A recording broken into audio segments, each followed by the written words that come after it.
دوستو آج ہم بات کرنے والے ہیں رامائن کتاب پر اور اس زمانے پر۔ تو دوستو جب آرین کو پنجاب پر تسلط کیے اور بھرماورت کی خوشنما سرزمین میں رہتے ہوئے بہت بڑا زمانہ ہو گیا تو انہوں نے معلوم کیا کہ ان کے مشرق کا ملک جس میں گنگا اور جمنا بہتی تھی اور بھی زیادہ زرخیز اور خوشگوار ہے۔ اب ان کی تعداد اتنی بڑھ گئی تھی کہ دریائے سندھ کے وادی میں سب کا گزارا دشوار تھا۔ اس کے علاوہ آرین کے گروہ کچھ افغانستان سے گزر کر اور کچھ کشمیر کی طرف سے چلے آ رہے تھے۔ جو پہلے آئے ہوئے گروہ تھے ان کو اب آنے والے گروہ آگے دھکیل رہے تھے۔ آرین لوگ پنجاب کے جنوب میں تو جا نہیں سکتے تھے کیونکہ اس طرف 400 میل تک ریگستان کے سوا کچھ نہ تھا، جس کی ریت آندھیوں میں ایک جگہ سے دوسری جگہ اڑتی پھرتی تھی۔ اس لیے ان میں سے بہت سے آہستہ آہستہ دریائے جمنا عبور کر کے گنگا کی طرف چل پڑے۔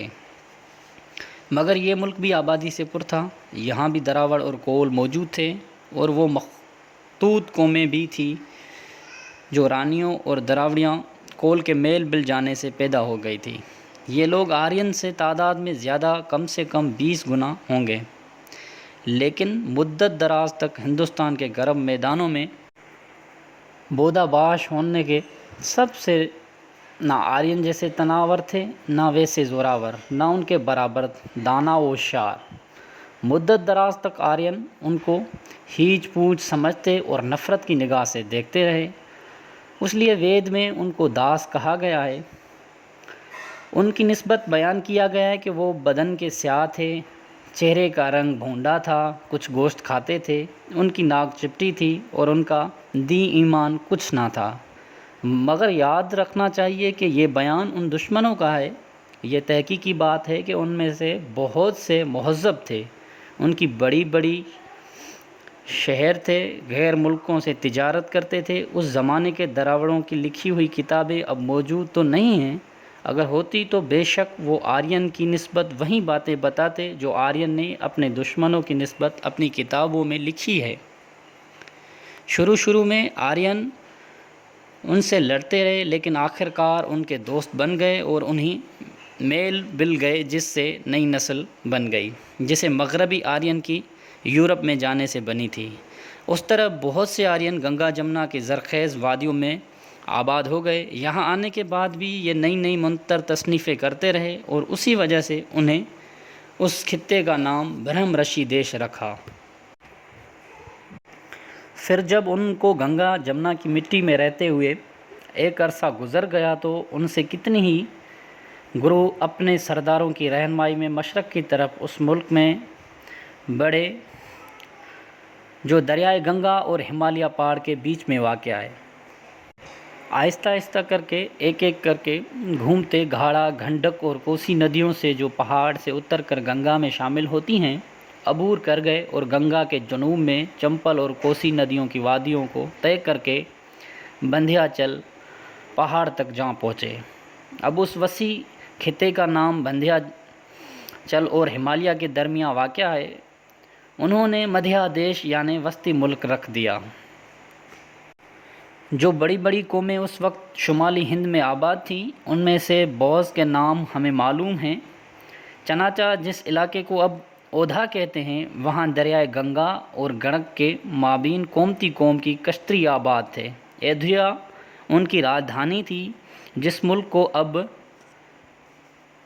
رہوت یا شمالی بہار کہتے ہیں، وہاں گنڈک ندی کی پورب میں ہندیا کا راج تھا۔ متھلا ان کی راجدھانی تھی، جہاں گومتی گنگا میں آ کر شامل ہوتی ہے۔